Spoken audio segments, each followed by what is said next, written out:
আসসালামু আলাইকুম।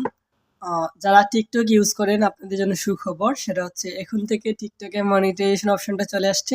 আপনি এখন থেকে টিকটকে ইনকাম করতে পারবেন। যেভাবে ইউটিউব থেকে, ফেসবুক থেকে মানুষ ইনকাম করত, সেইম প্রসেসটা অবলম্বন করে অর্থাৎ টিকটকের মনিটাইজেশনের মাধ্যমে আপনি এখন থেকে টিকটক থেকে ইনকাম করতে পারবেন। তো কিভাবে ইনকাম করবেন এবং এর কি ক্রাইটেরিয়া রয়েছে, কি ক্রাইটেরিয়া আপনাকে ফুলফিল করতে হবে, কি রুলস আছে সেগুলো মেনে চলতে হবে। এই ভিডিওটা দেখলে আপনি বুঝতে পারবেন, ঠিক আছে? এবং ইনকাম করার প্রসেসটা আপনার শুরু হয়ে যাবে। তো প্রথমে বলে রাখি, পুরো ভিডিওটা আপনি কন্টিনিউ করে দেখবেন। প্রথম যে কাজটা সেটা হচ্ছে, আরেকটা বিষয় আপনাদের সাথে শেয়ার করি। ইউটিউব এবং ফেসবুক প্রথমে কিন্তু ইউটিউবে ছিল, মনিটাইজেশন অপশনটা প্রথমে ইউটিউবে ছিল, বর্তমান সময়ে সেটা ফেসবুকেও আসছে। এখন ফেসবুক এবং ইউটিউবে মনিটাইজেশনের মাধ্যমে কিভাবে ইনকাম করে সেটা আপনারা অবশ্যই জানেন। যারা জানেন না আমার কথাগুলো একটু শুনেন, বুঝতে পারবেন। ভিডিওতে অ্যাড শো করে, যেভাবে আমরা আগে টেলিভিশনে দেখতাম বিভিন্ন ধরনের বিজ্ঞাপন দিত, এখন দেখেন ফেসবুক এবং ইউটিউবের ভিডিওতে এরকম বিজ্ঞাপন দেয়। এই ধরনের বিজ্ঞাপনের মাধ্যমে মূলত মনিটাইজেশন থেকে এবং অ্যাডস থেকে ইনকাম সৃষ্টি হয় এবং এক পর্যায়ে আমরা ব্যাংক অবধি নিয়ে আসি। তো এই অপশনটা এখন কিন্তু টিকটকেও চলে আসছে, অর্থাৎ টিকটকের মনিটাইজেশন অপশনটা অন করার মাধ্যমে আপনি মানে ইনকামের প্রসেসটা শুরু করতে পারবেন। অর্থাৎ এখন থেকে টিকটক ভিডিওতে অ্যাড শো করবে এবং সেই অ্যাডের মাধ্যমে আপনি ইনকাম করতে পারবেন, ঠিক আছে?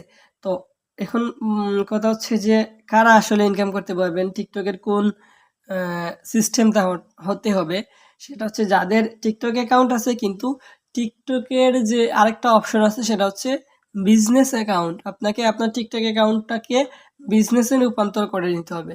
ভয় নেই, আপনি যদি আপনার টিকটক অ্যাকাউন্টটা বিজনেসে রূপান্তর করে নেন তার মানে এই না যে আপনার ফলোয়ারগুলো কমে যাবে, ঠিক আছে? কমবে না। আচ্ছা, আরেকটা বিষয় হচ্ছে আপনার অ্যাকাউন্টটা যদি বিজনেস অ্যাকাউন্টে ক্রিয়েট করা থাকে তাহলে তো ভালো, আর যদি না করা থাকে তাহলে আপনি সেটা বিজনেসে ক্রিয়েট করে নেবেন। কিভাবে করবেন সেই নিয়ে ইউটিউবে হাজার হাজার ভিডিও আছে, আমার একটা ভিডিও আছে, আপনি চাইলে সেটাও দেখতে পারেন। দ্বিতীয় কথা হচ্ছে টিকটকের ভিডিওর রুলস কি দেখেন। এখন পর্যন্ত আমি যতটুকু জানি টিকটকে এখন পর্যন্ত বিভিন্ন ধরনের ভিডিও, অ্যাডাল্ট ভিডিও অথবা সেক্সুয়াল ভিডিওগুলো টিকটকে আপলোড দিলে খুব একটা প্রবলেম হয় না।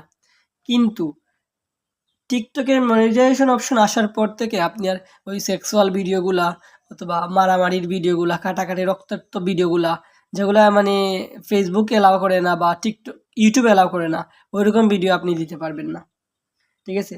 তার মানে হচ্ছে এরকম ভিডিও থেকে আপনি বিরত থাকতে হবে এবং আপনার এইরকম কন্টেন্ট থাকলে আপনি ওইটা ডিলিট করে দিবেন। এটা হচ্ছে ২ নম্বর ক্রাইটেরিয়া। আরেকটা বিষয় হচ্ছে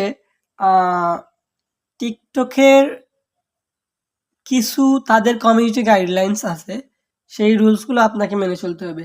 কি রুলসগুলো আছে সেগুলো আপনি আপনার টিকটক অ্যাকাউন্টের কমিউনিটি অপশনে গেলেই পেয়ে যাবেন। গাইডলাইন্স অপশনে গেলেই আপনি পেয়ে যাবেন। সেখানে গিয়ে আপনি স্ক্রিনশট নিয়ে একটু, যদি যারা ইংলিশ জানেন, ইংলিশে এক্সপার্ট আছেন তারা তো আর বুঝতে পারবেন। যারা ইংলিশে এক্সপার্ট নয়, আপনি সেটা স্ক্রিনশট দিয়ে গুগলে ট্রান্সলেট করে বুঝতে পারবেন এবং পড়ে নিয়েন। সেই রুলসগুলো আপনি মেনে চলবেন।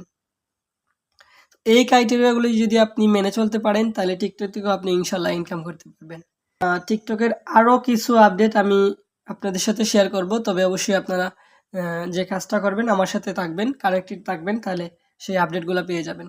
আজ এ পর্যন্তই ছিল, আমার কাছে যতটুকু জানা ততটুকু আপনাদের সাথে শেয়ার করলাম। আরও ইনশাল্লাহ পরবর্তীতে শেয়ার করব আপডেট আপনাদের সাথে। ততক্ষণ পর্যন্ত আপনারা ভালো থাকবেন, সুস্থ থাকবেন। আল্লাহ হাফিজ।